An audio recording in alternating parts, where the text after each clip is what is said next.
But why, some say, the moon? Why choose this as our goal?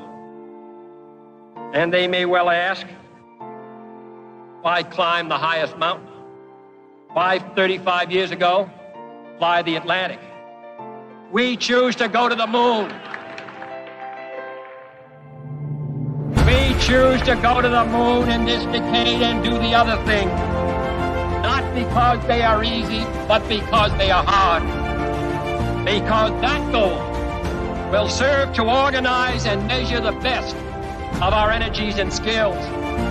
Because that challenge is one that we're willing to accept, one we are unwilling to postpone, and one we intend to win. We choose to go to the moon. All right, welcome to the 85th episode of World Blockchain Roundtable. Our hosts for today are Greg from Rivet. Satoshi Sean is not here yet. Is he coming? I forgot to ask. I think he's coming. I think he'll be here. So anyway, he is all of our friend, good guy. Lisa Mighty Davis, Team Mighty organizer and owner of the Duke Mighty Lair on Den. Dave, or Distant from Den.social. And I'm Joe, your today's master of ceremonies and founder and architect of DragonChain. First, we'll do a quick update on the WBRT layer ownership tokens lot, the distribution from last week's episode, which was a fun episode, right? Thanks everybody. Let's see here. Every host from last week will receive 133 lot. Every topic contributor, 55 lot. Last week's theme was DeFi, and the topic was one of the original topics added to the first GI vote on what topics to choose. There's not one single person to reward, so no reward distributed. That's interesting. That's pretty cool. I didn't realize that. Anyway, the lot tokens come with the passive income inside of Den, free edits, and governance votes, which is most important. I had two things. So this week's theme is New Year's blockchain resolutions, nominated by Jacob Wayne. So we'll get right into that in a second in the topics and questions and stuff. And we have current events coming, but before we get to current events, I wondered if we should, and we can put this for a vote or anything else, if we should have a section where open forum, if anybody has any ideas to change up the show, right? It's New Year. What should we change? It'd be awesome if it came from someone other than one of us too, by the way, right? So if somebody said, hey, you guys should, some requirement, right? We all have to wear a hat. We all have to, I don't know, right? I mean, if anything, it's just like, what, should we have a different segment? Should we have a segment where we go over, hey, what could be improved? How could we get more people to watch? How could we better Dude, that would be a good show topic. Yeah. Should we? Someone last week brought up, for whatever reason, every time Reggie's on, the discussion comes about us talking over each other. I don't know why that is. I think that happens other weeks too, but yeah, it does. But I remember someone mentioned you guys should have a token ring mechanism. Like we should have someone to hand off who's talking. That could be a requirement. I don't know. Anyway. Yep. So we all just hold it beside the screen, so I can just be like, "Here you go, Joe." Yes, and then you grab it. You hold up something and flash. Pass the conch. Yes, pass the conch. What most people don't think about is the way that RTC connections work, right? Because we're connecting to an RTC web view, each of us individually, right? But it can't do multi-channel audio from all those streams all at once. Mm-hmm. So one person's talking. It really does make it so you can't hear anybody if somebody else starts talking right then. Because it starts thrashing between the streams. Also, there's like a 1 or 2 second delay. So there's silence. Like we hear silence. We start talking, but Greg started talking at the same time I started talking, but we both heard silence. And mic volumes too. It totally depends on your local browser's mic volume, how that crosstalk is affected, right? So somebody needs to build a uniform audio space that's modeled that everybody calls into, so it can have a natural vibe to it. You guys have talked about the eyeball tracking that's on the webcams. There was a story, I can't remember if it was on 4chan or Reddit way back, where some dude was in a company meeting on Google, right? So there's a Google Meet meeting, all live, and there's one setting, I don't know if anybody uses it anymore, but where whoever when you're looking at something, whoever's talking, it focuses on them, and it moves to the next person, right? And this dude farted. And So it just showed him. So it brought his. Brought his Yeah, picture I up. know what you're talking about. I've seen that where whoever's so talking, it basically hilarious. brings them up front and center. Didn't that happen on with a politician or something? Or I feel like that happened on You're talking about the either CNN news- guy? Was it a CNN guy? Yeah, he was, wanking off Yeah. in a No, meeting. no. This was like a gastric event. But Okay. I don't. There was Those also that things- Brazilian Shark politician who was thought his video was off and he was sniffing a pair of panties. Oh wow, those things happened a lot during like the initial the big lockdown wave, like a couple of years ago, when people who have never worked remotely, they've never used conference calls before, they barely know how to use a computer, and then all of a sudden, all of their employers were like, "This is now a requirement of your job." Right. And so there's all of these recordings of people just like, it was embarrassing to them, but funny for us. Yeah. My favorite was still the cat lawyer. That was my absolute favorite, where the guy got into the call with the judge. Yeah, like a but pretrial I don't know how to. conference. My grandson turn put this off. on. I don't know how to turn it off. I'm prepared to proceed, Beautiful. Your Honor. I'm not a cat. I am not. What? Yeah, he's an Yeah, older no, guy. cat He's skin like, on. my grandson put this. It was a filter. He didn't know. Oh yeah, Oh. He made kept- your his face and he kept was turning in- into like a certain dog way. going, Oh, There's a He's trial trying to have a proceeding, serious like professional conference He call, but literally he keeps said- getting. I am not a cat, sir. I'm not a cat. but it had it. So his Yeah. grandson put a filter on it, but he's Yeah, having like like, his grandson was using the software. The Well, funniest can you thing- imagine Never getting happened real like? fast. Can you imagine you getting get his up sentenced here. by somebody who's wearing like a comic digital coming, mask or Dave. something? Yeah. Yeah, oh, it's like to make you a little. You're sentenced to death. Yeah. With the.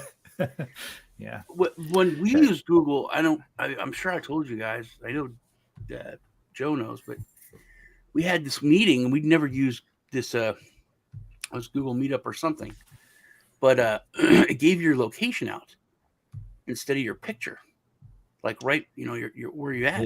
It was on a map, and I was like, "This is terrible." But the only people that were visible were the two hosts, and I was like the CEO of this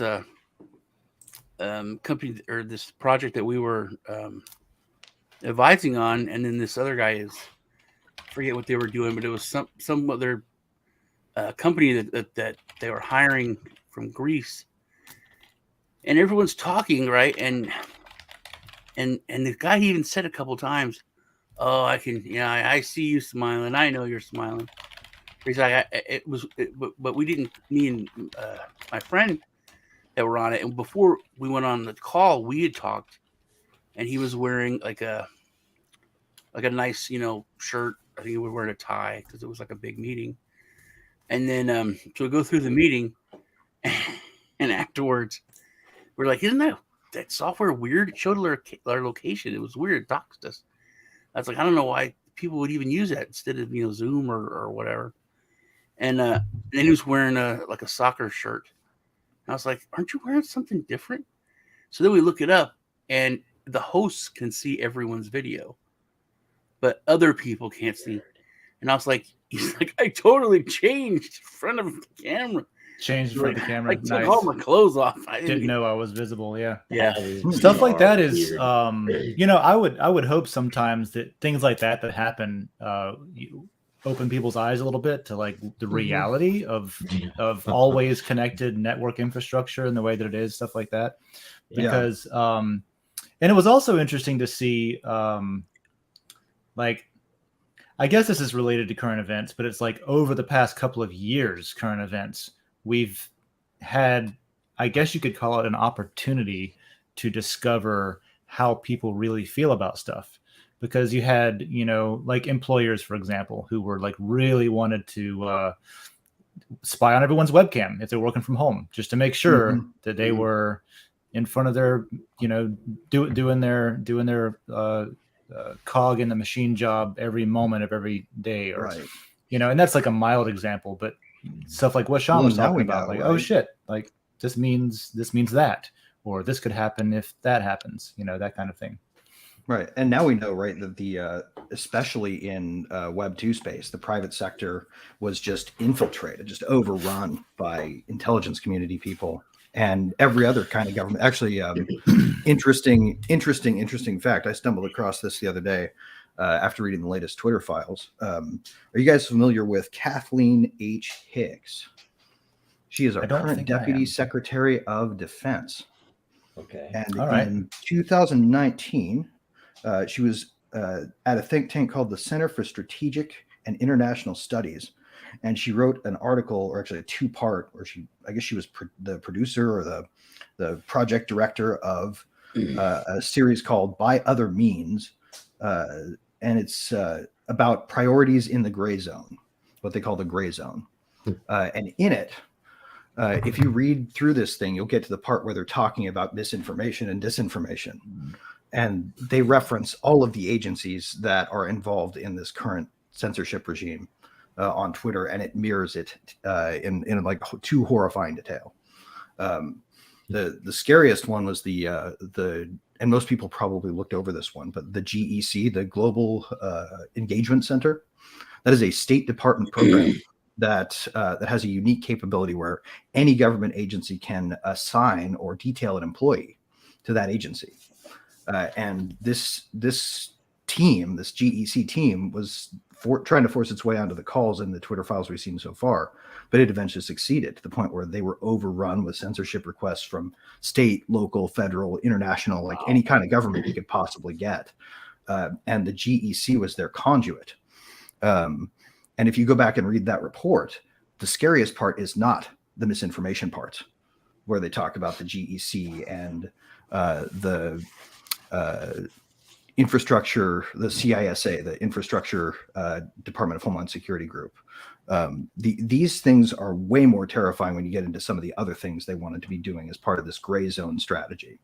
I don't want to detail the entire report, but we'll share the link. Go out and read that and Google what you find in that. And by the time you've Googled a couple things, you will start to piece together what looks like a whole of government approach to suppressing dissent and taking over for just one point of view.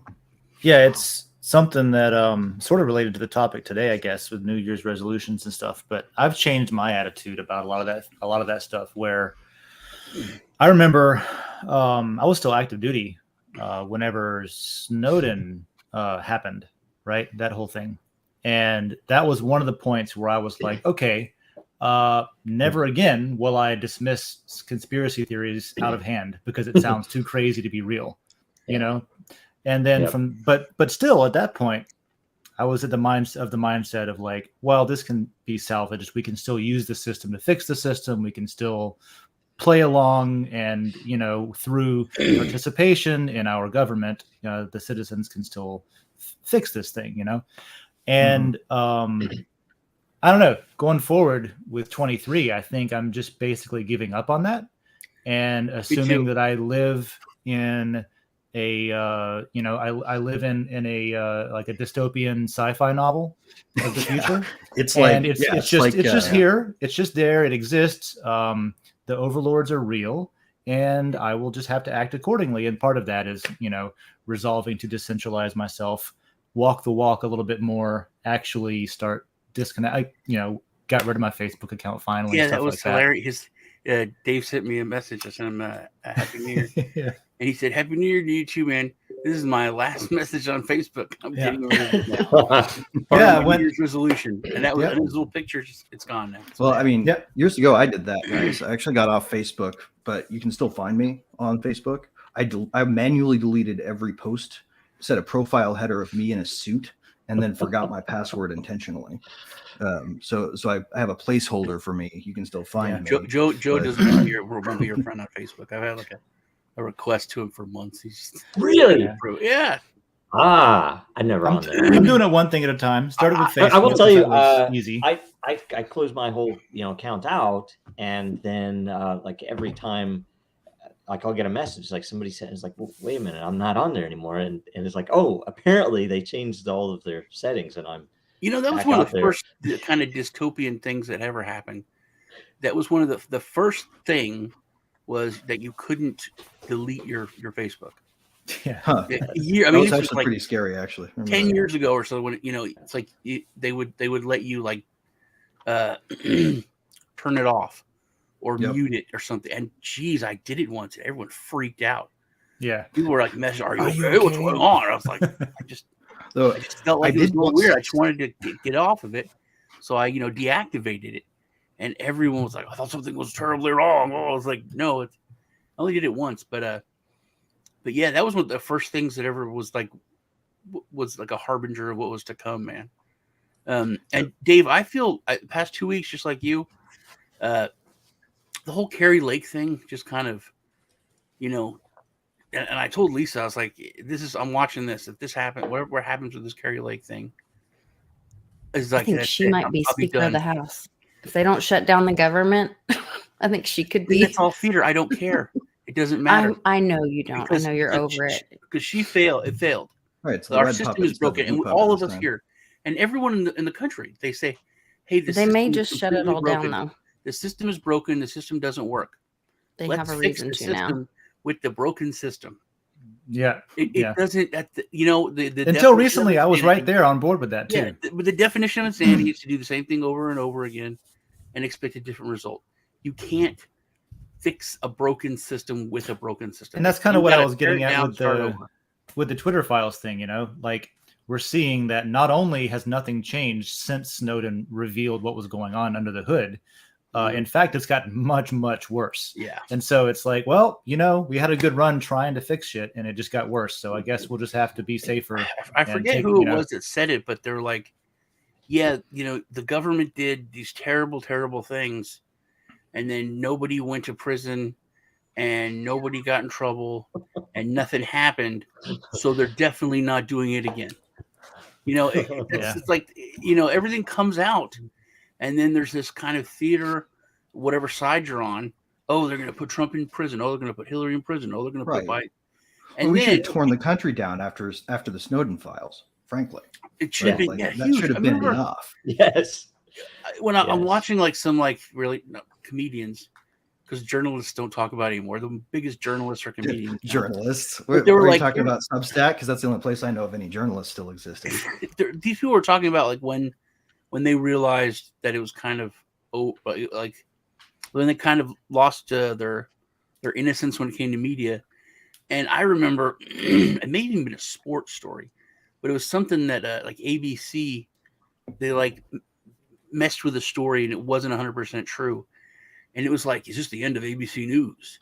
Is everybody going to just never watch it again?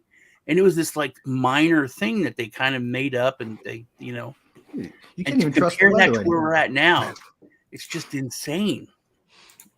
There's an international organization designed to change the weather to make it look scarier. Like, we're going to change the color band so it starts closer to red and then gets more extremely vivid throbbing red as we go, so that we can make people feel like the world's getting hotter. They actually, seriously, they have an organization that intentionally turned up the color temperature so that they could make people feel more scared of climate change. We should file a whole bunch of requests. What is the thing for accessibility? I can't remember what the law is, but a bunch of requests on that I'm colorblind, so they can't scare me enough. They need colors. They need to start using fuchsia. A 20% chance of rain is an 80% chance of sunshine. Right. I mean, they place all the temperature checks now for climate change too. The temperature measurements come from tarmacs. Right. Yeah, oh, really? They stick it right next to where the 747s take off. Man. Yep. Oh, the scariest part to me is like this. But it's a credit score. The Chinese credit score thing. Yeah. I think it's Australia that's implementing it for for internet usage and stuff. Internet. Yes. Yeah. It is crazy. Well, that's like I've thought about this a lot, but I haven't, part of one of my resolutions, I guess, is like do the shit you've been thinking about for years. And one of those is just like, man, it totally sucks that the infrastructure we have is as broken as it is. But on the other hand, commodity hardware is cheaper than it's ever been. So, I was looking into stuff like I don't think I ever got back to you, Lisa, about the helium. I have what do you two call of them. Mine. Yeah, those things. And that's actually a really interesting network. And Mm-hmm. and I've been like in my head, I've been thinking, well, everything relies on high bandwidth infrastructure, but you don't really need that. We could very well go back to like I was reading up on Matrix, if you know what that is decentralized communications network. And they specifically are building ultra low bandwidth stuff awesome. where like 100 bits per second or lower for stuff where it's like, that can go over Helium's long-fi network. You can have one transceiver in a tree in your backyard with like a 3-mile radius for one transceiver. Awesome. You know what I mean? I saw. We could just do it again. We actually had an idea once with Rivet, or me and Austin, not really Rivet. We had this idea where we could buy old cell phones and hack the firmware such that you could hook them up to a battery that has a solar panel on it and just toss it out the window everywhere you go. Just like Johnny Appleseed the world with passively repeating local internet. Or just so that local. The new network is something you just log into openly, and in order to get rid of it, the government would have to go around and pick them all up and throw them away. Back in I made a post about this in the Linux layer. Kind of for whatever reason, kind of popped in my mind. It used to be the coolest thing in the world. In early open source years, especially when Linux was just starting to really be, super powerful. And Linux Journal ran this whole story on basically how to do email and other comms over ham radio, right? And it was basically you set up shop anywhere you want, as long as you get a little bit of power, you can freaking communicate. It doesn't matter where the hell in the world you are. And it was free. It was amazing. It was brilliant. It was slow, right? But I saw you something can even like that. mine Bitcoin on. There's a Bitcoin radio. network that's on. I think it's on ham. Yeah, It's like a mesh network, but it can only go like 10 miles or something. So you just need. Here's a place where DAOs can really help, actually. Right? This is a place where DAOs can really help. Like if I were Elon Musk right now, first I would go out and spend billions of dollars because I would be encountering that for the first time, and then I would set up a DAO to run Starlink. Oh, totally. But isn't he already doing that? I mean, he didn't set up a DAO to run it, right? Oh, if you had a DAO set up to run Starlink, there would be nobody that you could point a gun at to tell them to turn it off. To me, that's kind of the ultimate use case for that tech, for DAO structures, is that if you just zoom way out and look at patterns of basically human interaction on Earth, and then you look at like there's these networks that are interconnected now where people communicate. Now we have several emerging where it's decentralized, but that's chaos, and you gotta somehow harness that and organize it in a way that's useful. And that's what a DAO does. That's kind of what it's there for, is a way to take something that just exists, that just is, and allow people to plug into it and participate and help steer and direct it and stuff like that. So it'll be interesting to see how that evolves over time. That would be amazing. But the issue is always, is it what it seems? Because there are a lot of people that think, and there are at least some indicators that it is not an independent commercial project. It's probably state controlled or influenced. Right. And that's you're talking about Starlink specifically, right now, right? Yeah. I mean, I found this YouTube channel I don't believe it this because week. I trust Elon actually. And you just talking about the DAO and Starlink got me thinking about this. And you guys will probably appreciate this. There's this guy, he's a software guy like y'all, in Houston. He's pretty well off with his company that he started, and he just started this YouTube channel. I own 20 acres out in West Texas. I've actually never been there, but land's real cheap out there. That's right, but it's nice. It's in the mountains, right by the Rio Grande, all that. So he bought, I think it's like 350 acres or something like that. Paid like $200 an acre for everything out there, and he wants to make a desert forest out there. He just a guy, just as like a project. And then I just thought it was interesting to start watching it. And they've done this like over in Afghanistan and other places where they have, this, because there's stuff that grows. And if you can change the whole ecosystem and create, these forests that then like bring more water in and hold more water. And I mean, the Rio Grande's right there. But he was just a guy. And he was like, hey, this would be cool to do. And he started a YouTube channel, and he's doing all that. And then because I have some land up there, and I was thinking about how you could take Starlink, and because he was talking about having internet and what they're going to do, and just basically how the whole setup is going to be. But he explained it, and it's like not rocket science. It's not that hard. You dig certain things, you plant certain things, and you create. And that's what I was talking about is, build it yourself. It's not there. And he's just an individual just changing. And I was thinking about how if more people did that, it would transform that whole area. Crazy. Into a completely different place. So it's such a powerful idea. The idea that you can just change. I wanted to hit one last one before we move on, because this is really important. Cool. Right now, FinCEN, the financial services or financial police, basically, the Treasury Department's cops, these guys are proposing a rule change to something called beneficial ownership. And beneficial ownership is essentially people who own entities, right? Like if you have an LLC, you are the beneficial owner of that LLC.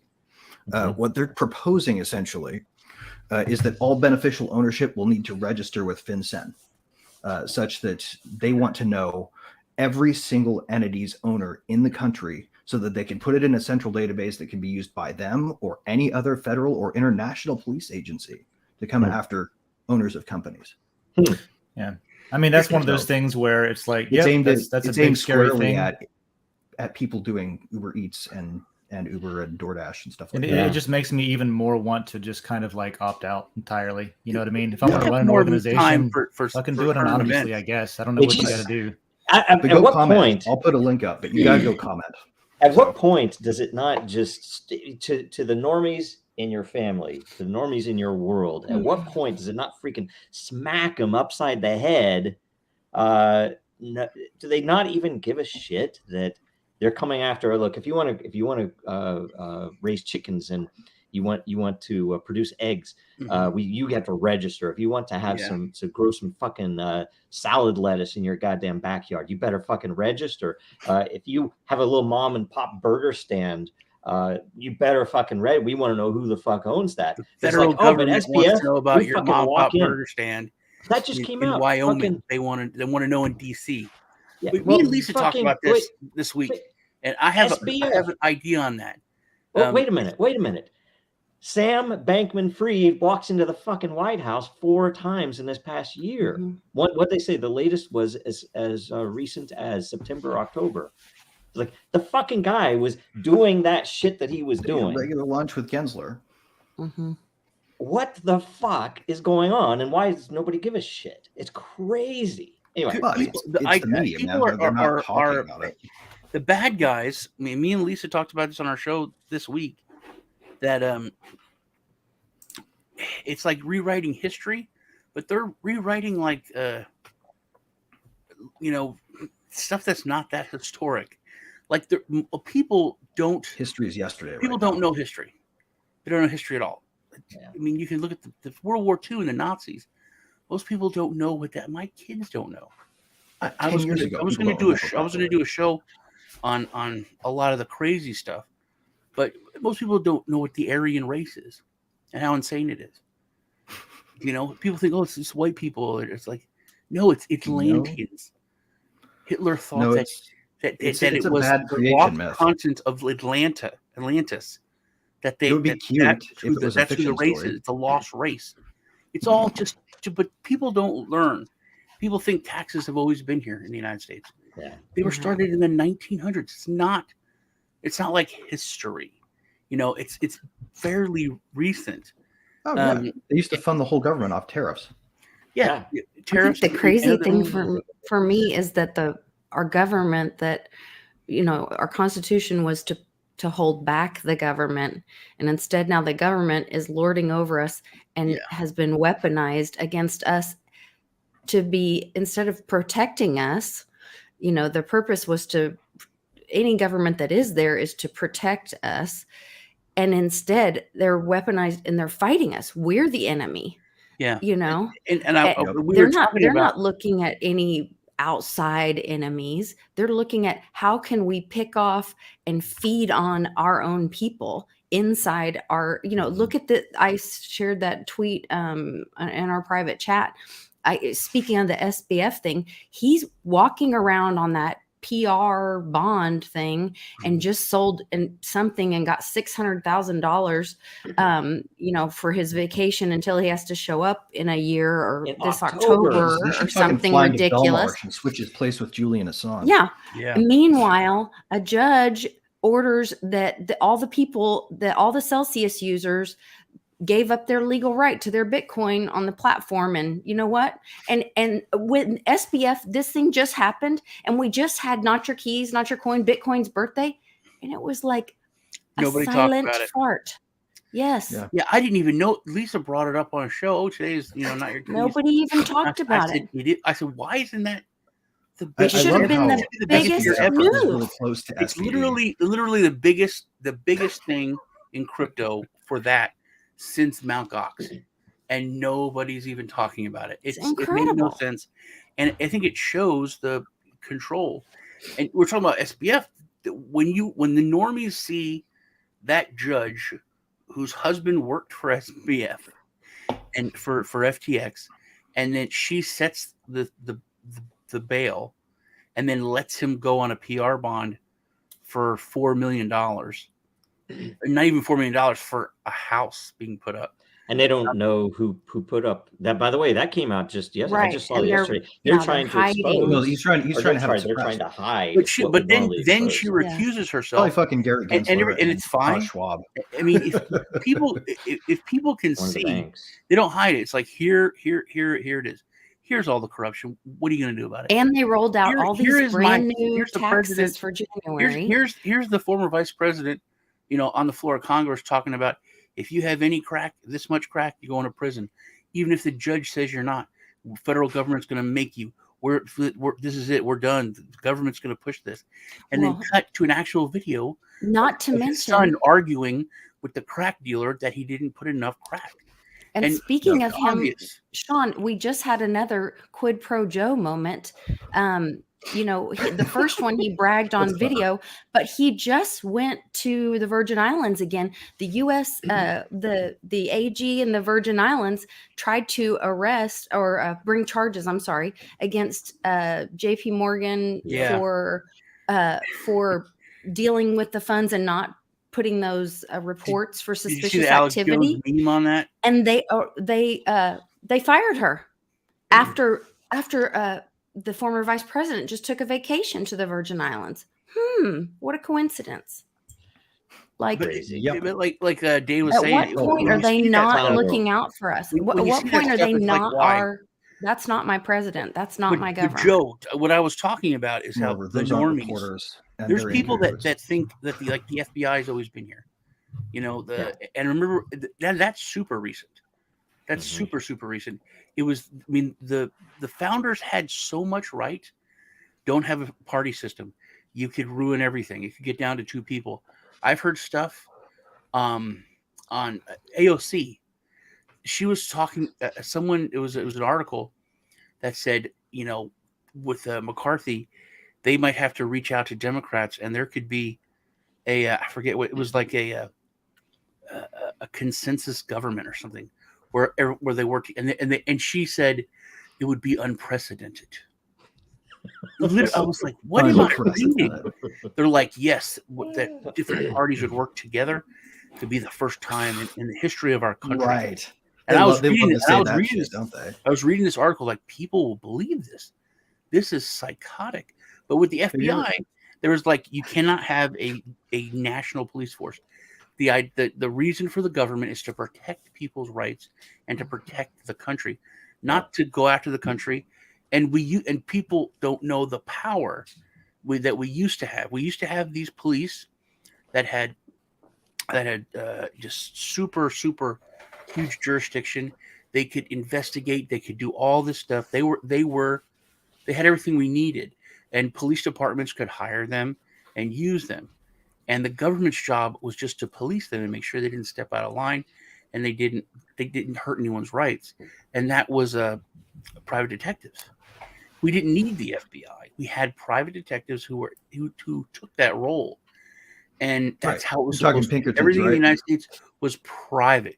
Everything in the United States was individual. Yeah. And now, as soon as we did that, what do we got? Like 40 letter agencies now? And nobody knows what the hell they're all doing, right? Some of them are cross-tasked. A charter. Well, and you look at even to the limited, just the exposure with the Twitter files. And I've not even been able to keep up with it all. It's obvious that what some of them are doing is unconstitutional, is illegal, but they get away with it. The latest Glenn Greenwald system update on Rumble, like, you guys should check it out, because it's a good summary of everything. Like, he basically starts from the beginning and reviews them all. Wow. Like, I sent it to my dad to catch him up. He gets so much shit for still being a journalist. Yeah, notice that? He's like one of the best journalists we've ever had. He likes to give credit to Julian Assange as the greatest journalist of the 21st century, and he's probably right. Yeah, but it's probably true. But I think he's a strong contender. You want to see some real, actual journalism like it's supposed to be done, go watch that show. Like, he'll say shit that's just like, here's what's going on factually, without me telling you how you should feel about it. I'm not even saying I support it. It's just what's going on. And then people will be like, you're a Nazi, or whatever they say, you know? Dude, okay, whatever, dude. That's what the news was. You know, it's like, it was like you had to watch it to try and get, I wonder if he's, Al Jazeera is a better news outlet. I wonder, and now it's like, literally, here's my opinion. This is what happened. I would even contend that, and I mean, get crucified for this, but I think even Russia Times is better than most U.S. Yeah. Russia Today is pretty good. They used to be. I don't agree as much anymore. But I haven't watched it recently, but Well, you can't watch it. I mean, they took it off you. It's like illegal on YouTube. Yeah. If you look at just the language in articles from things like I read Al Jazeera's English stuff quite a bit, and just the way that stories are framed are like, you can tell they at least try to like say things and use phrasing that is not suggesting what your opinion of the report should be ahead of time. They're just like, oh, this happened. How about that? It's like, exactly. That's what a report is, you know? It should be. All right. Let's go to the first questions. Yep. First up is Jacob Wayne with bonus points for a graphic. I don't know what that's from, actually. What movie that might be from. But either way, question: what blockchain projects are you going to commit to in 2023, and where do you see them by the end of the year? Remember, this is being recorded onto chains. We'll be able to look back next year. Interesting. Naming names. I got a few, I guess. If somebody has something they want to go with right now, I'll let you go first while I think about it some more. I think, and I said this in the last meme review, I'm really kind of more focused on a foundation, because I think everything's been kind of rocked, and I think that as we're going to have to start over. I think that the stable coins are coming to get, going to be getting hit soon, and I think that we have to take responsibility. I've been saying for the past 2 weeks that we're all pieces of crap. I'm really watching my mouth now because YouTube's changed all their rules. But we're all pieces of crap. I think we have to stop giving people a pass and taking passes that, the people are different than their government. They're not. You're letting your government do it. It's, maybe you die, maybe your family dies. You got to fix it. And if you don't, then you're part of it, and you got to take responsibility. Canadians, you're a bunch of pieces of crap for what you're doing to your veterans. We're a bunch of pieces of crap for all the wars that we're doing. Brits, you're all pieces of crap for not going down and just taking Julian Assange out of the damn prison. Take responsibility. So Yeah, we have ruined crypto. True. And you guys have been talking about for number go up. We did. We allowed a central banking system to be built, and we built all of our exchanges around it. Mhm. So it's going to crumble, and we're going to have to rebuild it. So I think we really need to focus on, I am at least, Bitcoin, Ethereum, Litecoin, XRP. It's certain, I mean, they're going to be used to build the new infrastructure of crypto again. I think we're going to have to start over, and we're going to have to, just like our country, just like our world, we're going to have to start over, and we're going to have to do it smarter. Well, I would, Sean, I feel where you're coming from, but I actually feel like what's been happening is more like we've been drowned out. The parts of crypto that are good have been drowned out. Dragon Chain, you guys are good guys, right? Duh. Den Social's awesome. And it's my favorite social media platform because of how it operates. Elon Musk needs to fucking take a page from how you guys do Boost, that is a really cool feature, of all the things, but there's so much more, and most people have no idea. I mean, I know Rivet is going to be good guys, but we're going to have to sort of do this in a way that until we get it decentralized, which we're working on, we're going to have to be the hero that crypto deserves, not the one, or one that needs, not the one it deserves, in the sense that we're going to have to be prepared to be assholes and be prepared to stand up for the values that matter, even if it means we have to make publicity for ourselves by going to jail. They can come for us, and they will. But there's more. Like Liquidity, LUSD is their token. It is a DAO-less, governance-free, uneditable, locked key, like the keys have been destroyed. No developer can edit it anymore.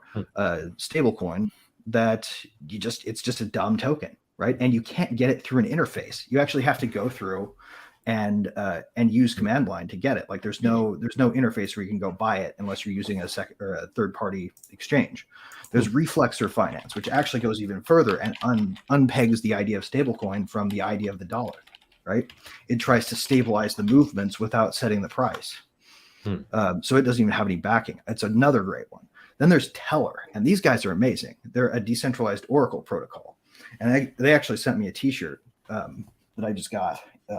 If you read it, it says they will push you to pick a side, build finance or build censorship resistant. So I think this is the year of pick a side. I like it. Yeah, I don't. But we got hope, man, because there are people out there already built this shit. And that's right. I mean, you think about people. Twitter files, Hunter's laptop, all of those things that have happened that everybody witnessed, that are all, Glenn Greenwald and Snowden, all focus on Wikipedia, WikiLeaks, all entirely focus on censorship. Well, Wikipedia, censorship everywhere, right? And we have the tech to protect information, to protect history, and largely it's recognized as finance right now, right? And I agree with Sean too. I think we basically have let it be killed by people that were seeking something that they were crypto bros. They don't give a shit about the censorship. The number go up. People were literally running it. Yeah. You freaking guys in yellow pants tearing up $100 bills to get attention. Something's fucked up in this. I saw somebody was describing attention seeking as a commodity recently in a conversation, and I was like, that is an interesting way to look at it. Not in short supply. Interesting, yeah. That's so funny. Well, and for me, it is. I mean, for marketing and stuff, that's the data. And attention is when you own your own data. That's part of it. That is Web3 is and marketing companies and having you getting paid for your attention, your time, instead of Right. you know, Just like your the consumption middleman. is kind of a commodity. If you wanted to flip the whole world on its head and say attention seeking is the commodity that we all purchase with our attention, Right. right? Like that's kind of a weird way to think about it, because usually they do it the other way around, where your attention Yeah. is what you're trying to achieve the capture of. That's the resource, but the It's real the resource ugly is truth. the other way Yeah. around. Yeah, you've only got so much attention to spend, right? Yeah. Mhm. Right. Yeah. And Yeah. so, but there's an unlimited supply of attention seeking.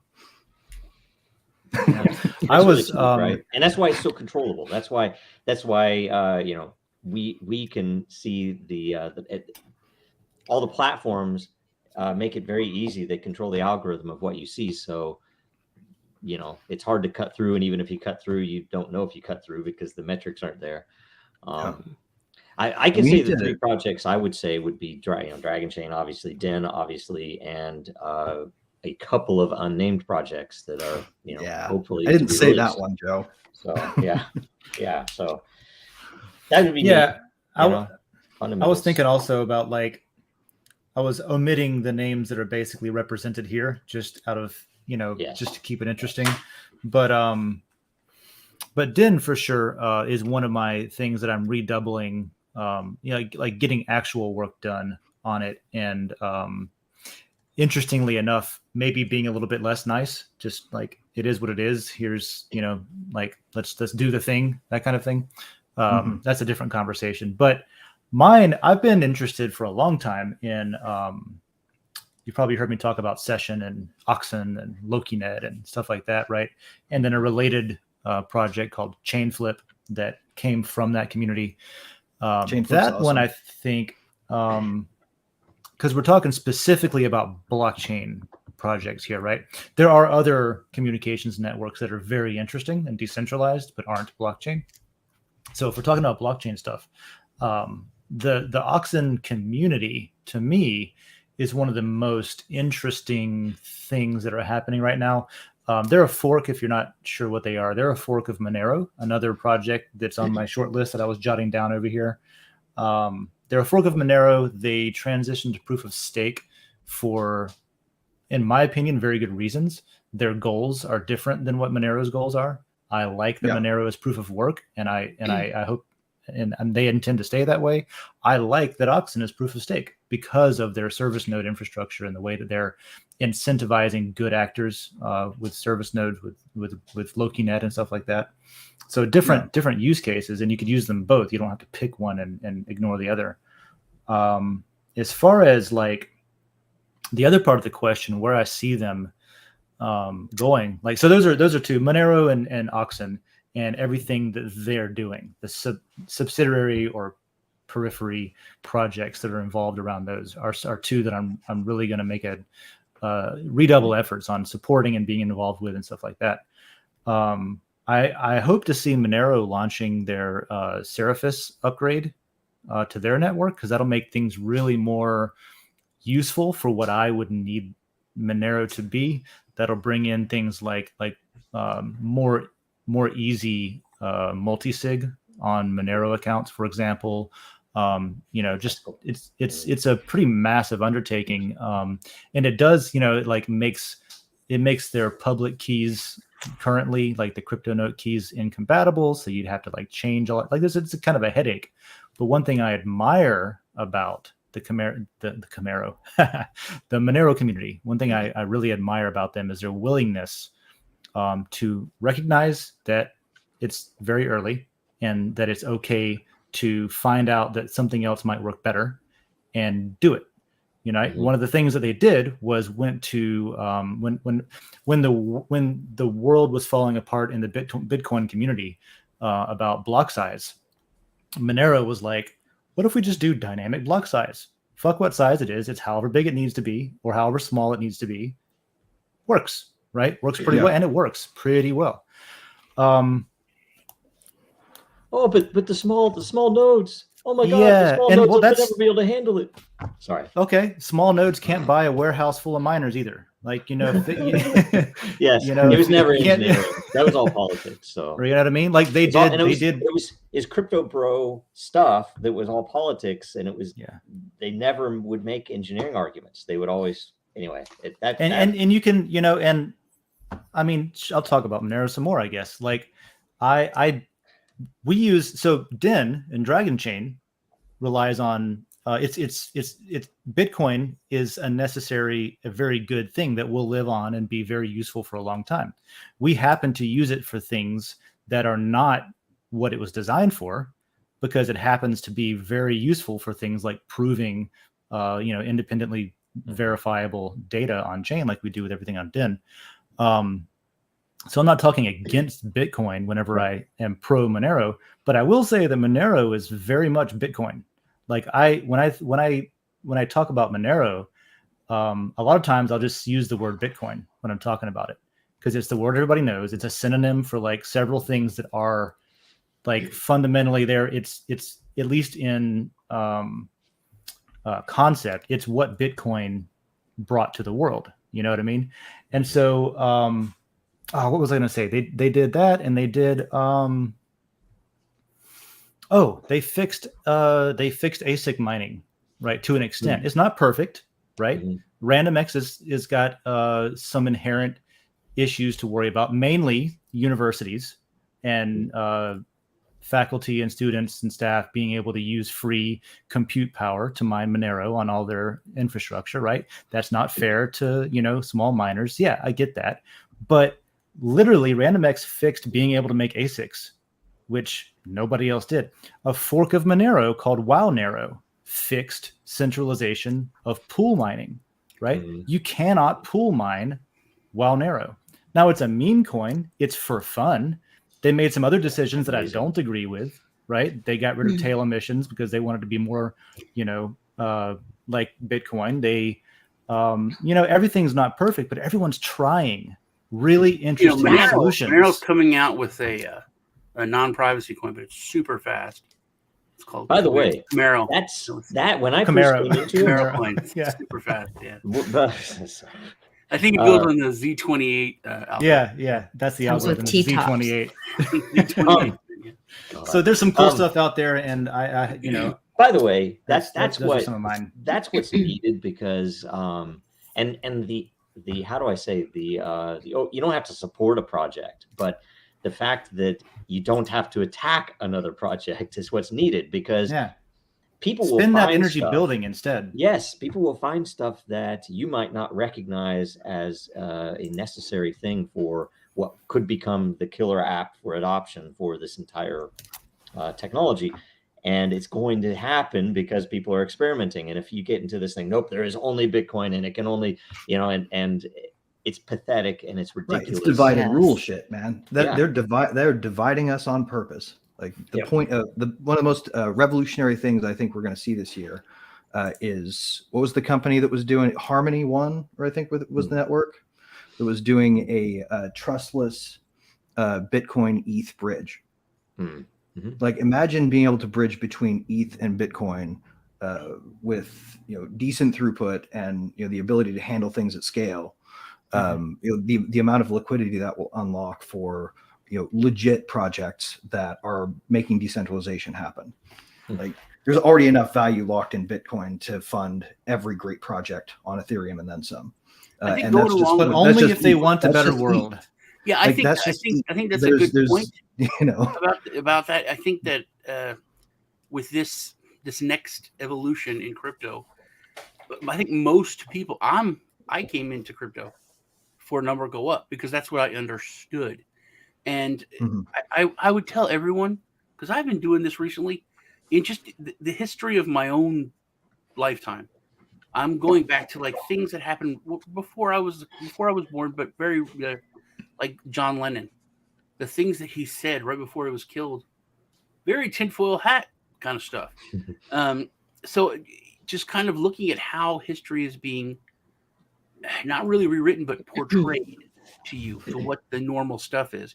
And I think we've seen in the past three 3 years, a lot more people are using words like decentralized and centralized. People that have they don't understand crypto, anything about crypto, they can see the evils of centralization. Even in our food. The positives of decentralization, we can argue that for all of history. But now I think people are seeing really like what 1984, it wasn't really big government. It was look at what could happen with centralization in the wrong hands. And I think people are seeing now with the technology that was always science fiction, it's here now. Now those things are real. Those outcomes are within grasp. Well, people always underestimate exponential growth. You're absolutely right, Sean. Right? People underestimate exponential growth. We should have looked at what Snowden did with his leaks and saw what they were doing, and we should have thought, "Holy shit, this is going to go at the pace of Moore's law. This is going to go at the pace of a double S curve. We're going to see that technology that they're using. I mean, like, you know what they're going to build next, right? Like the thing that they're working on. The thing that they are working on is a platform where the government doesn't even have to ask any social media company, right? Put stuff up. They're just going to have a centralized platform where they can distribute a narrative and AI takes care of the rest. It's like, what if GTP chat was being leveraged to execute on their agenda, and it had access and APIs to every single one of the social media companies. Greg, right? That's something people are, the AI thing, GPT, chat GPT, whatever it is, like people that are unrelated to the things that we pay attention to and the things that we talk about on this show every week. It's interesting to see where the intersection of that and the average person is. Like, my wife brought up chat GPT and I was like, where'd you hear about that? They're talking about it in the scientific community because, like, what does it mean for the future if somebody can have an AI bot write their research paper for them? Right. What does that mean about academia? What does that mean, or does it just expose how broken shit is? Well, if you talk about academia, and what it really much means, of certain sciences is just it's a science. I mean, when I was a little kid, I was like 8. It can be good. I used to, my mom, in our basement, had all of her stuff from college, and when she was it was all psychology stuff, and I just read it. I read all that stuff when I was a little kid, and I still believe this. Psychologists, most of the time, they have some of the hugest egos, and if you know what their game plan is, it's very, very simple, especially if you're a kid, to manipulate them and just say certain things because you know what they're looking to hear. And if you're talking about AI, if you're doing chat with an AI counselor, if an AI understands the basic mechanics, he feels this way, this trauma happened, it's just the science. You say certain things, and that's what your counselor would do. And your counselor's not really your friend; it's a job, right? And they go through a script, the hours essentially. up the road, So that could easily be done. I wanted to say one more thing about what we were talking about earlier, and I wish we went over this in the current events, but the Andrew Let's talk about it, man. The Andrew Tate thing to me is huge because he put forth, hey man, they tried to cancel me, and it was immediate. All platforms they did it working together. They probably did it working with the government. His arrest was they did it working with the GEC. We know that now. Well, his arrest was done with the American consulate in Romania. But everyone, even people that hate him, are like, "Oh, yeah, this is fake." Nobody is like, "Hey, we finally got the guy." Even people who hate him are like, "Oh, yeah, I don't believe any of this crap." Well, this is something it shows people. I know I'm beating a dead horse here, guys, but I gotta remind everybody that the GEC is with the fucking State Department. That means international diplomacy, right? That means working with international police. These people are coordinating all of the censorship, and they're taking calls from the international police community. They're also calling the international police community. Come on, what's going on here is the one that's in charge of all that stuff. Yeah. Yeah. Crazy. But I think to me, that shows the difference in the mindset of just the masses when it comes to the centralization. People know what it is. People understand more. so I think there is an evolution of like kind of the mind of everybody. And I think a lot of it has to come out with through the, the gingivitis outbreak. And I mean, when you look at China, there's like, no, we're not going to do this. We know that so much of this was BS. Okay, I guess you're going to kill, a bunch of us, but no. And the government pulled back. That was interesting to see happen. Yeah, that was definitely interesting to see happen. The Andrew Tate thing's interesting to me because my field of vision can be pretty narrow sometimes. The shit I pay attention to. I found out who Andrew Tate was like 2 weeks ago. To be honest, I had no idea who he even was. Me too. You know what I mean? I think it's crazy that they expect. And it seems like just coincidentally, he was arrested the day after he picked a fight with the saintly Greta, who somehow manages to be a teenager still, even though she's in her 20s. Like, I don't know a whole lot about that. It just seems like the dude had pretty poor OPSEC, and they figured out where he was. That's as much as I know. They knew where he was. Is all. Yeah, that's BS. They were just waiting to pull that trigger. If he crossed the line, this is how it's going to work, right? If they've got something they can take you for, as long as you stay quiet and stay in line, they're not coming for you. Now that I do believe. You guys really think that was a real arrest? I still think that he did that to get attention. He walked out of there. He did not have handcuffs on.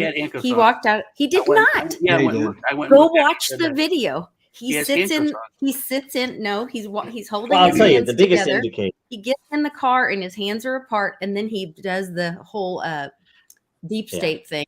Now, and does his finger. Another big indicator is and there's 20 cameras on in him. that tweet. There's Did a he big not film say? crew. Did he not regardless say of whether it's 33? legit, it's possible for the state to do that, and that's the problem, right? How many cars do you have? What did he tweet out, Joe? What was in the tweet that started the whole thing? That he had 33 cars, and he mentioned Greta, and then she responded, and it's like, 33. Okay. He picks a fight with her, gets in a good burn, and then well, it's just, you guys get that, right? And then the next day he's arrested. 33. Then so it's just like, oh, okay, it's all. That's the other thing that I don't understand. Where pizza box. Yesterday or Tuesday, I asked Sean about BitBoy did this weird interview on London Real, and he's like talking about how SBF only was friends with Wendy O, and only unblocked him or started talking to him after they had texted and told him what he wanted on his pizza. And I was like, wait, what? Oh, the pizza thing was just what did you just say? It's just bizarre. Yeah, it was super creepy, and I'm not sure why. Creepy. It was SBF and okay. I think the important thing with all that is what Greg said, is that like there's so much quote unquote dirt that they have on everybody. That's the point. Where there's laws about everything. They just only enforce the ones that they need to enforce at the time that it's convenient to enforce them. That's the model. Yeah. Stalin, right? Yeah. He said this. He said, it was one of Stalin's advisors, right? Was it? I forget which one. It wasn't Stalin. It was somebody else in the upper echelons of the Soviet Union, right? They said this: "Show me the man, and I'll show you the crime." Yeah. And this is where and now we have a permanent record of everything everybody does for the last most of their lives. You can digitally plant something. Right. They said Hoover. Nobody will believe anybody who says I didn't have that kiddie porn. That's not mine. Right. Yeah. This Ministry of Truth shit where it's like, here's what's real because we say it's real. This is the thing getting back to the blockchain conversation. I don't think we reverted into current events again for a little while there. Sorry. That's where you can take technologies that exist today that never existed, or at least accessibly before, and you can fix issues like Orwell's Ministry of Truth, where the truth is whatever they say the truth is, because now you can independently validate that. Or things like, we were talking about having dirt on everybody, giant warehouses that span state lines in Utah that just catalog everything on the internet for as long as possible, so that if they ever want to retroactively go back and see what you might have done to create some timeline to give an Included. excuse of doing something, then they can do that, right? And And the that stuff they're not allowed to that capture, doesn't the stuff that they're not doesn't allowed to only capture exist. here, they can get from GCHQ because the Five Eyes have a sharing agreement. Right? And that was 10 years ago, at Yeah. least. And It was 10 years anything ago. encrypted is going to be a higher priority. That there's something And if they're you hiding. think We're going to keep it exponentially until we can break it. Or about that rate of development, if you think exponentially, if you think with every step, I'm going to double the amount of steps I took last time. Yeah. Like, well, I will tell you imagine what was how much more advanced their systems are today. the FBI program that crawled through every email internationally was called it's a tropical fish. What is it? I The don't big know. teeth. Right. I Anyway, don't know. Piranha? Yeah. am I Remember wrong? I can't you guys remember the iPhone that was out in, or the Barracuda. smartphones that were out There, in anyway, 2018? Barracuda. It ran on 5 boxes, Linux. Oh, Yeah. yeah. 5 Linux boxes. Like what model year iPhone were they on in 2013? Was it iPhone 5S? 13. that. Oh, shoot. I've never been an I person, so I don't know. Okay, what about which Android did you No, use? he's a the team Pixel? player. He's not an I person. Right now, no. I use a Chinese one. I use a OnePlus phone. So, the iPhone's a good point of reference, regardless. So just think about this. It was the iPhone 5S. Do you guys remember this device? This was the phone I that was remember out that the number year happened. Snowden Yeah, I've leaked. had iPhone since 3, I think. Yeah. Two. So iPhone 5S, that's not this device. The device we're talking about is that skinny, tiny one that looks a lot like the iPhone mini from last year. Okay. That was the advanced thing. You remember what you could do with that? Not shit. Siri sucked way more than it sucks now. Like there was no GTP. People used to call you a conspiracy theorist if you thought, or if you said that AI was going to be able to do anything at all. Yeah. I literally got useful. Yeah. kicked out of a government agency job because I believed AI was going to be the future, and they wanted me to shut up about it. That was why they got rid of me. But, I pulled a guy over in Germany not too long ago that was driving riding in a Tesla, asleep, because the car was just driving itself, and everybody was freaking out about it. And I was just like, sounds like it's doing a pretty good job of driving itself if he's able to go to sleep. Did you prefer he hit a tree? Apparently they would. Man, all right. The show me the man and I'll show you the crime was Lavrenti Beria, head of Stalin Beria? secret police. So anyway, Okay. Yeah, he was the head of the secret police. It wasn't KGP. It was KGB. It was the what was their secret police called? Stasi. The Stasi was East Germany. Was it? That's right. Okay. I forget. I don't remember. But anyway, all right. Next up from Y'all Weird, a topic using blockchain to eradicate the need for passwords in 2023. Thoughts? Oh, please do that. Yep. Although this is kind of the Web3 dream, right? Where it knows who you are when you show up and plug in and sign a message with your private keys or something. there's actually a really cool project out there already, where all the devs on it are really brilliant, and they're building this thing open source, and doing it in a way that that really takes care of decentralizing it. And we're not all always fans of ETH, but when we're fans of good projects, and this is one of those ones. Sign in with Ethereum is an incredible project. That's another example of one I'll be a big fan of over the course of the next year. Yeah, regardless of your opinion of how ETH is run, you can't deny that is leaps and bounds better than sign in with Facebook. Because that's what people use is sign in with Facebook or sign in with Google, and Twitter. that is right. So. And then they're spying on you. Yeah. So at least, like, even if you don't like a project, at least it's way better than what we've had. Well, That's something to like. Some level of being able to hold your own data, which might prove who you are, and being able to, in a zero trust way, prove this is this identity that has signed this message or has done this thing or has put this info on chain. That's really valuable. And it's a protocol that lets you pick your own identity provider contract. Like if you pick a smart contract that you write for your identity, then you can use it. Well, that's cool, and I think that's important too. But Getting we've all locked into had something is not wallets and private keys that are like, oh, that might be compromised. So you trash it. if all your passwords are tied to one private key, then doesn't that kind of risky as Can hell? I tell you something that is particularly, it's not at me That's why you should have forever. a hardware and key for your. It is yet another issue with the whole number go up and crypto is fintech problem that when you go in and talk to someone about things like this, and we have open factor system, and we have an entity called MiFi that works with that factor protocol to do some decentralized things, and we've released HIPAA compliant COVID stuff back in the prime. We were first out with that, all that stuff. I'm working a project right now with a customer that is unannounced, so I can't give details. Super interesting, flipping a lot of what you think of as blockchain on its head, right? It's not just, we're doing this too. It's very interesting. And one of the biggest problems, even on our own team with developers, has literally been that when you talk to them about, okay, here's an identity. It's like, okay, so how does the wallet work? How do I hold this stuff that you're getting in the identity or with the identity or doing these things? And I have to constantly say, it's not a fucking wallet, right? It's not a fucking wallet, right? And so I have to go over and over this, and it's, it is a fucking key pair. Okay, think of it as a key.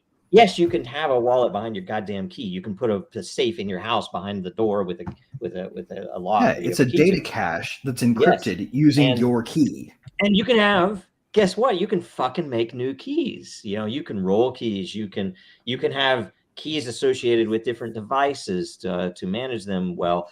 And a lot of this we use on this project and on that factor stuff to basically say, look, the point of what we're building is to do it right, but to do it in a scalable way that grandma can use it. That you don't need to understand MetaMask or ask a question about MetaMask on Twitter and get hit with all the bots, that you can literally just plug in your devices and the apps that they use to say, yes, this is me, and I'm doing this thing, and I don't have to understand crypto. I don't have to understand what a cryptographic signature is when I'm meeting with this person and doing something, or when I'm doing something online that might or might not be important. But the point is, if it's the tech's already there to do this. Is a key, or what you're making is like an ID? An ID? Yeah, it's a platform. Would that be to essentially, and I think more than just being an ID, because that exists. What we're trying to do is essentially, in a scalable, usable way, make it possible for anybody, including grandma, including someone who doesn't give a shit about the tech, to manage what is their identity. And for the people who care about their identity, it could be their bank, it could be a business, it could be your online account, that they have a way to measure. It might not be a perfect, pure thing. This is a human. This isn't a human. This is Joe. This isn't Joe. But I could actually put some form of a number on it. I can see this identity has met with 300 other people or other identities that have also met with other. And so we can now put scores on it in some pretty interesting ways, so that you could say, okay, I comparatively can say, it's identification divorced from identity is what it is. Sorry. Yeah. So anyway, that's huge, and that's what's needed in the world. And I will tell you, it is freaking crazy how much effort it takes to convince people, because it's obvious. Oh yeah, we need that. Other businesses need it. The Guess wallet what? Do you think we have any funding? Too. No funding. Why is that? Why the fuck can't you get funding for that? It's risk management, right? Yeah. If you can measure what your relative risk is, even if your only concern is to get your insurance premium to go down as a business, because you're now able to show that you can objectively measure the risk of accepting these credentials as although as we do accurate have the and transacting with it, and it's not somebody who's stealing data, because guess what? Identity theft insurance is getting expensive because nobody does it very well. Well, I mean, and you know how there's like this is something that I've got an axe to grind with the whole risk paradigm, right? Because what we don't do is we don't look at the perspective upside of giving everybody access to a thing. We don't look at the perspective upside, like, people talk about universal basic income, which in its pure form would probably work well as a replacement for the entire welfare state, right? If we want to have a social safety net, it's the most libertarian option because it gives people cash instead of monitoring and mandates, and it doesn't require the hiring of administrators. So if we could get a political system, which we can't, right, that would replace the whole damn thing with a no questions asked check to every mailbox, that if you were enterprising enough to go to houses that were abandoned, you could have 2 of them if you wanted and nobody would check, right? Like, that would be a situation where we wouldn't burden ourselves with worrying about risk. We worry ourselves to death as a society.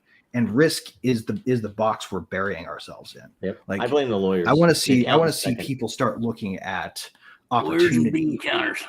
I want opportunity scores, not fucking risk scores. I agree. That's great. I put some in the chat. Have y'all heard about Project Jigsaw? I've seen the movies. No, No, I haven't. Greg was talking about decentralized. We're talking about and then he said just Google it. But Google is Jigsaw. Google owns Jigsaw, and it's this new. It's going to change how when you Google stuff. It's a new how name you for can search for it, what tank. comes up. It's basically like the next level where the fact checkers are going to be in charge of search. Oh God. Yeah. And This so is a that nightmare article already. and the This is actual dystopia website. tech, man. Yeah, it's like, but that's coming, and so other Interesting. systems need to be built, and also blockchain. Digital prison, man. They're trying to so build a much fucking digital gulag. I will tell you, you wouldn't believe how many, as Dragon Chain, how many seemingly legitimate projects came in and actively went through the entire, multiple meetings, serious meetings, talking about fixing the problem with, some would call it misinformation, some would call it fake news, but I don't think that there was a single one of these projects, and there were multiple in the past few years.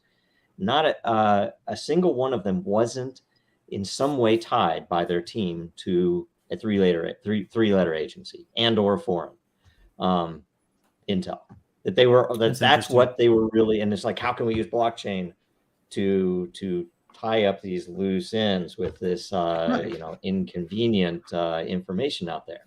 Ultimately, they just want a nation full of tax cow serfs that they can completely isolate, monitor, and track. Right? Like the point is you are a serf. We want to end social mobility, and make sure that you're productive. It's workplace monitoring, but for your whole life. Andrew Tate said something about that. He said that what was a slave? It's someone that would work, and for all of their work that they did, they got food and a place to live. Right. It's like, you can't tell me that's not the majority of people. Right. Why do you need to go outside? Don't you have a viewing screen?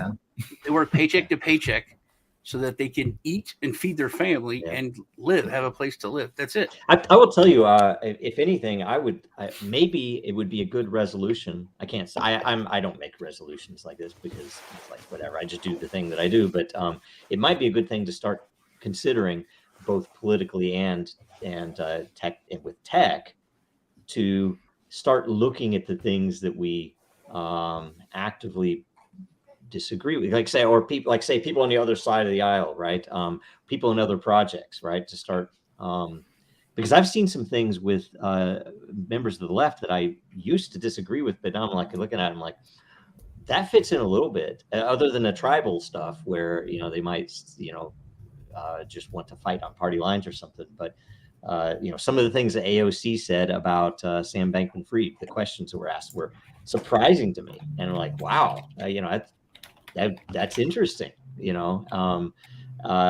and enlightening. And so I'm wondering, with the universal basic income, which I generally disagree with, like with Yang and all that, it's like maybe it would be a good thing to team up with them and talk about. He's like, a serf in the Middle Ages had radically more time off and a better quality of life than a modern Western worker does, right?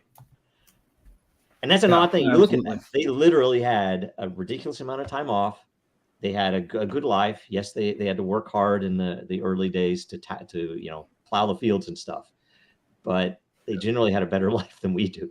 So I talk sometimes to a very good friend of mine who is really, really like one of my favorite people on the planet, who's head over heels in love with the concept of communism. And it's always an interesting conversation. And I think we've learned a lot from each other too, which is great. And, a lot of the stuff is like, to me, is kind of with the conversation around decentralization, where more people are opening up to the possibility of decentralization. I kind of think like, look, if you guys are going to go in that direction, if you're going to do that, can we at least try to do it differently than what we've seen fail in the past? Can we at least try to, use some of this blockchain tech? Also, you're not allowed use to some force decentralization to maybe have some safeguards against violence, against using, like kinetic projection to enforce policy. Just don't just blindly follow it because some dude wrote a book that sounded great. Dude, I'm okay with the idea of communists trying their thing as long as they don't insist that all the ANCAPs also have to be a part of it. So I want to leave it. Like, we need a right of exit if they're going to try it. Right. Yeah. That's one of the things that's my hangups is like it's like who enforces the policy, and it's like, am I going to go to jail for saying no? It's the tyranny of the weak over the strong. Is that really the suggestion? Yeah. Okay. Let's get the last question or the last reply. Hyperion frequency. My New Year's resolution is trying to coin the phrase PocketChain as a concept that uses your mobile devices to enhance interconnectedness. So topic is, had this idea where everyone has a cross-chain compatible blockchain assistant with AI learning. From the moment you start using this particular blockchain system, you choose to upload specific sets of info to outline and establish the logic format for that AI blockchain. Part of the reason is the available memory for your device is limited. Another reason is to help organize individual ideas in a way that makes it much more clear to draw inferences from whatever paradigm we subscribe to. But a large reason is decentralization of information hubs, maybe like a personal wiki archive that we can edit, upload the edits of others, share links for references with others. My thinking is that through cross-chain tech, we can allow opposing ideas and concepts to combat each other. If we could go into each new year with an assistant that has been able to track the evolution of our thoughts and higher concepts by interacting with others, the entire way we think and interact would shift by leaps and bounds. It's an amazing idea. I feel like this would also help break individual and collective delusions. In and of itself would help exponentially. And I do think if you attached identity to that, this is seemingly the vision when people used to talk about intelligent agents, though, that would set up your calendar for you and remind you when you're going to miss your doctor's appointment. You need to go to the doctor to have a checkup. It's your agent. And all of those agents shifted over to, Facebook is going to control it, or Google is going to control it, and it's not. I would ask why a blockchain in this case, because you can get the same kind of security from a change-controlled data store with an encryption key on the. Well, it could be for trusted info though, because if you had identity attached and you do have people, the agent itself could say, "Hey, this was an idea that came from someone that you have some level of interest or trust in, and it's not fake. It really was Glenn Greenwald. It really was Greg Lang. It really was." My point is that as long as you sign the signals that you send out of it with a key, then you don't necessarily need internal consistency beyond change control, right? Well, you might want history though. You might want history. Did I? Well, I just think you could probably do it sooner if you had like a complete change control history stored in a traditional structure that wasn't necessarily also trying to emulate the consensus mechanism. Yeah, but we can already do that Dragon Chain. We can already no, I know you guys can do it. It's like okay. Yeah. Well, in that case, we'll use, as long as we use Dragon Chain to build it, I'm okay with it.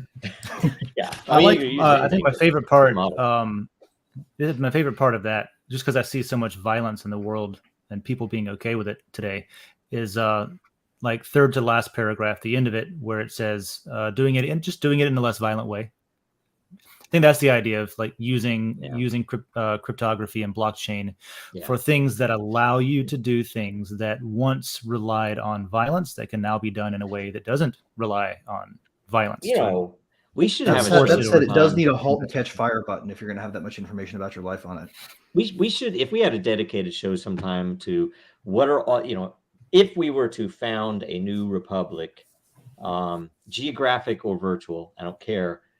What are the things that, because you think about it, if the goals were to have a peaceful society internally and externally, like, that we protect people from invasion, as a primary, but, people, if they had their actual way I would sooner pay fewer taxes than fund a war in Ukraine right now. Would you not? Oh yeah. No, I also think that you run the risk of, getting a cure that's worse than the disease if you try to impose a stop to all violence, right? Like, I think the right answer to, to safety, to people being safe, is you're responsible for your own security, right? I think people need to learn how to shoot, and they need to keep guns, and that's really how it needs to be. People will not infringe on your rights, and people will cooperate if that's a backstop that they have to be aware of for everybody, right? Yep. An armed society is a polite society. I think the communist idea has a lot more merits when it comes to that kind of stuff. We've lost, and I think it's by design, our sense of community. It's not just protecting yourself, but protecting your neighbors. Yeah, exactly. Protecting your friends. Mm-hmm. It's that sense of community that we've completely lost over the past 20 years. Yeah. Dramatically over the past 10. But I live in an area where people move all the time because it's a military area, but I don't know my neighbors at all. Dude, that's what you should do your New Year's resolution as. But my kids are frightened of our neighbors. They're scared of them. They think that I'll bet you they're nice people. Well, yeah. Well, some of them are. My neighbor across the street, he's a dick. I know what you mean. I will Sean. tell you the difference between Seattle and Kansas is pretty drastic. So, yeah, I'm from Kansas. You can introduce yourselves to your neighbors. And it's very different in New Jersey, New York. I remember when I went up there and brought my wife at the time, and people thought she was insane because we'd go into a store and she would just say hello to people, and they were like, oh, it's a crazy person from the street. It's just they're not used to it. You don't go say hello to strangers and hi, how are you doing? Don't you think that's a change of the times too, though? Like, I was at the airport and there were these two young girls there, and she was like, oh my gosh, your parent, oh my gosh. Like, they were complaining because their mother like texted them or something and then questioned the text because the child didn't respond. And this other one was like, my mom even calls me sometimes. Yeah, my kids are like, what? And they literally get to the phone. Why are you calling me like a psycho?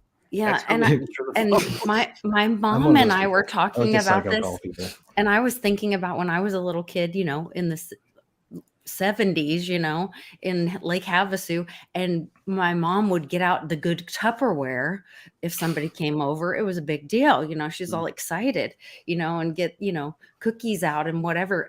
And then now, if somebody comes over, kids get out on the floor and camo crawl and pretend like nobody's home, Mm-hmm. My little sister does that a little bit with the phone calls thing. I'll call her and she'll be like, her first thing is like, are you okay? Is something wrong? What's up? They'll text you. Why are you calling me? I never had one. Last time you heard the words, oh, that's for company. No one does that. I was watching the Sherlock Holmes movie the other day, and it's just that he came in and he's like, oh, we'll go in this room and wait. And there was chocolates out, and like that was for company. And I'm like, we have changed so much. Yeah, we don't have anything now. It's that's for company. Like, so easy to change back, though. That's totally your call, right? Like, we could start doing that again. Yeah, And we we should need start to. doing stuff like that again, you know. Yeah. And what you were talking about, like I'm, lived in a lot of military places and moved around a whole lot where I haven't known my neighbors in years and years and years. Today, for the first time in a long, long time, like decades, I'm reminded like how cool it is to like know your neighbors and have a community and like Right. give a shit about Invite other people over for people. dinner and shit, right? And Like, it's convenient too, it's like, oh yeah, you want to go, on a trip? We'll watch your dog while you're gone. Oh, hey, Yes. check my mail while we're out. Hey, while I was in Germany, the neighbor's kid was coming over to feed the fish in the front yard for us. It's just like, it's just the end of the street. There's a dozen houses at the end of the dog leg street. We know who each other are. Dave, were you married when you were in the military? I was To for a me, little it while was a there, very yeah. different vibe. It was even more important to be in community because you Mhm. didn't know anything and you're Mhm. constantly being thrust into these different areas. You're like, hey, hello, you've been here for a year, you've been here for 6 months. Where do I buy groceries? Where's the best place to go eat? And you needed that community so much more because that's you're constantly being moved around. So you wanted to fit in as quickly as possible because you didn't have, a year to get acclimated to the area. So you had to literally do it in a couple of weeks. And the military had the sponsorship programs where they would assign you a family, to help you with that stuff. I remember some of that. We would do that with like Thanksgiving and stuff too. Sponsor a sailor, that kind of thing. Okay. I'm going to try to get to my 5-minute mark. I don't know if it's going to happen or not. But to close out, thank you all for joining. Let's go through updates. Dave, what updates are there? What updates? Yeah. I would say there's a lot of them. We got a whole meeting about it coming up at 3 Eastern today. We have our DIN DAO meeting. I don't actually know how much of the agenda we'll get through because there's actually a lot to talk about for good reason. Interesting stuff. So yeah, check that out. If you go to DIN Social, you don't have to have an account to check out the content that's on there and see what people are talking about. But you should grab an account. It's free. And if you check out the DIN DAO layer, that is the section that's used to sort of organize the whole platform as a whole, like where it's headed and what direction it's going and what features wants to come up next. And so you'll find info in there about the meeting. And if you miss it, you can go back and watch it in there too and catch that. So it'll be our first DIN DAO. It's a governance call. It's not like a show. It's just people hanging out talking about usually some nerd stuff like how do we solve this problem or how do we address that concern. But yeah, we'll talk a lot about that today. And that's where I'll put all my updates there. So my update is go watch the updates.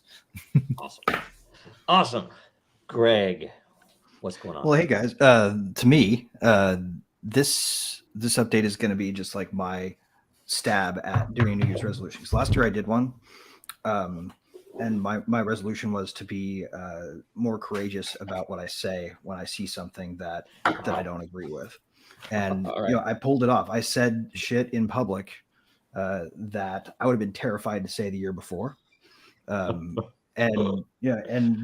I think it helped encourage people to do the same. So this year, I'm going to be actively trying to call bullshit on projects that don't deserve to be treated like good ideas. That's my I'm actually a really positive person.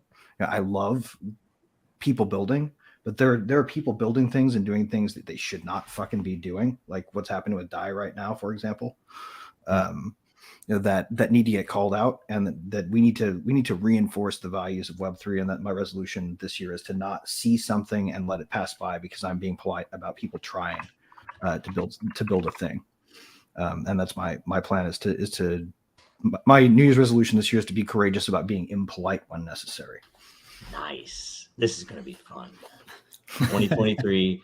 We have a lot. Okay. We should all make that resolution. That's awesome. Okay, Lisa. I'm going to start a fund to get Greg out of jail. And then after that, I'm doing a lot with, with the Very DAO. There's a lot going on there and really exciting stuff. Talking about building the future and a better future. The term veritasium or very comes from truly or truth. Verily, verily, I say unto you. Nice. So Truth Protocol is coming, and I'm really excited about that.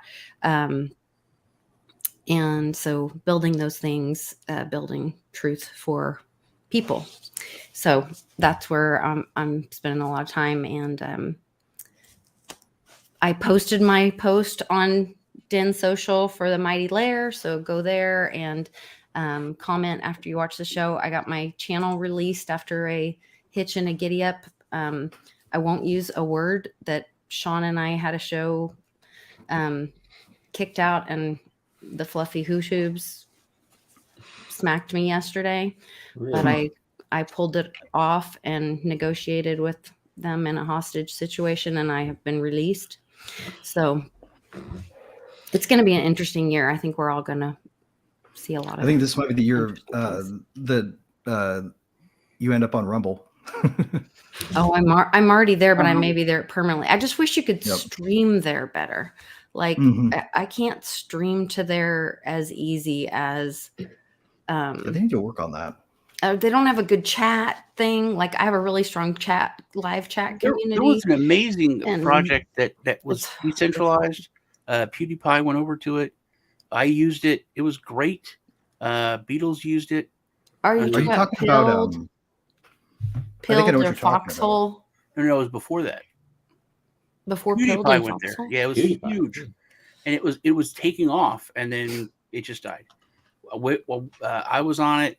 Because I was asking It gave Shahid you- Hamid as your about stream went, it gave you money, D-Live. and then you could D-Live. D-Live. And you could- D-Live. and then Oh, you cool. hit I a remember button that. and you would give it to like everyone watching got money. Yeah. I remember that. Yeah. It was a great platform, man.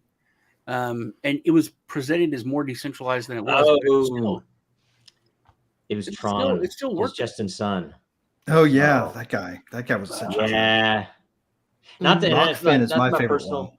but it's just he wasn't in it for the tech, so I never could really put it Mm. much. That guy was in it because he much- wanted people to think he was Steve Jobs. Yeah. So it's like he's a marketing genius. Justin's son. Here's a Tesla. But that goes to the edit the point, like video. if people will build the things that actually work, that's not the number go up thing. Like Yeah. we do need these use case. Well, and the Oh, yeah, you community can't be a will cult of come to it. personality anymore. You can't be a cult I of do personality. agree. There's no I more do Steve agree. Jobses. You're the Steve Jobs, or Yes. you're not the Steve Jobs your customers are. You need to Yeah. stop But- doing that. The industry too needs to be. It's almost the commodity of attention you guys are talking about. The fact that because the number go up, I assume he got so much attention. We were already in talk. I will say that as an example, we were already in talks with some of the people from Torrent, right?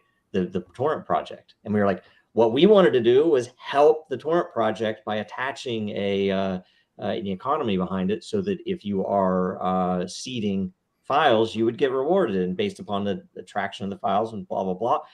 And it was totally killed because he went and bought Torrent, and everybody left because they knew it was a bunch of BS, that he wasn't buying it for the reason to actually build what is needed. So crap like that matters, and it sucks. So anyway, sorry, Sean. Watch me and Lisa on Tuesdays. I almost said watch me on Dragon Chain because that's what I say on other stuff. On Thursdays. Meme review, just check me out on YouTube. I agree with Lisa. I think this year is going to be an interesting year. I hope that we're going to tear down a lot of the systems that are in place and rebuild them in a better way. I especially hope with big tech and social media that there's huge changes. It's weird to think about not having them, but they haven't been around for a long time. And the reason why it's weird to call someone is because of them. If they didn't exist, then that's what we used to do. Right. We used to go over people's houses. We used to do that and there's so many things now that we can do, but that's part of the detractor. So Yeah, we need to become ousters and stop being part of the world web, man, to quote Hyperion. Yeah, you know, every once or twice a year, I'll unplug everything for like a week or 2 weeks, and every single time, I get this like new, like fresh understanding of like, oh, this is actually fine. I just got to do things differently. Yes. You know? Oh, this is actually kind of cool. It's kind of okay. They can't ramp up all of the anxiety and all the things that normal people feel, and fear and everything else that they push so hard. Which, by the way, 23 and 24. You think about this: U.S. Election campaigns, and I just hope my expectation of violence is therefore untrue, or that it's not going to turn into what we had in 2020, because that was ridiculous. And my thought is it's probably going to be worse, but I hope I'm wrong. So anyway, we'll see, I guess, right? And and we have solutions. We can build things.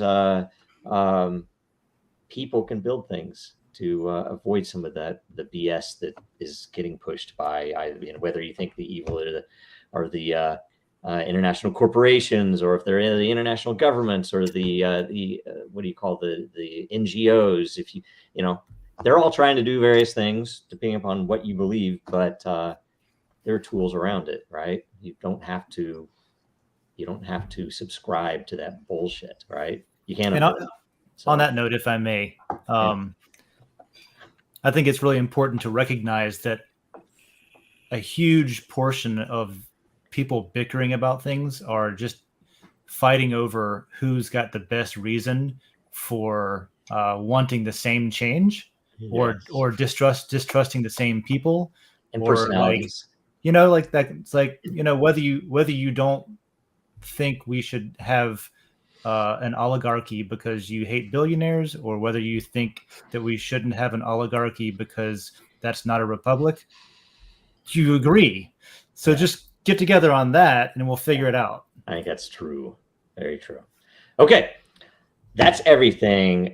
Make sure you join us next week and go look in the WBRT lair in Den to ask questions for next week's theme, which is blockchain-based parallel systems, which I do think could encompass a lot of what we just talked about. That here's how you build these things. We have to start building things outside of this broken system.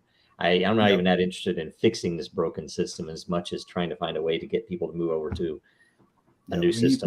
We need an army of Solzhenitsyns, right? Yes. Very true. Very true. Okay. And make sure you share this episode. The more you share, the more lot our hosts and topic contributors will get. Like, comment, subscribe, do all the things that matter. And that's it. So thanks so much, everybody. Next week.